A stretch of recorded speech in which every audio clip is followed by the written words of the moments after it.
Sa inyo po, kapag nagsasabi sila, pakinggan nyo lang yung mga problema na, yes po. Kung ano sasabihin nilang masakit sa inyo, hindi kayo yun. Kasi mas kilala nyo yung sarili ninyo. May nagsabi sa akin dati na hindi ka naman magaling, hindi ka naman nakakatawa eh. Talaga? Sakit yun ah! Hindi. Dati ganun ako, iniintindi ako. Tapos pag may nagko-comment sa ano ko, mali naman yung sinasabi mo eh. Tapos, gusto kong debatihin. Nalaman ko, 8 years old. Kasi mga Roblox yung post, gano'n.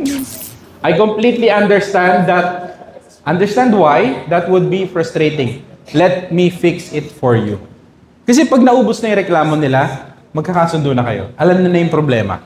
Kasi, halimbawa, sa 100 words na reklamo, 10% lang doon yung totoong problema.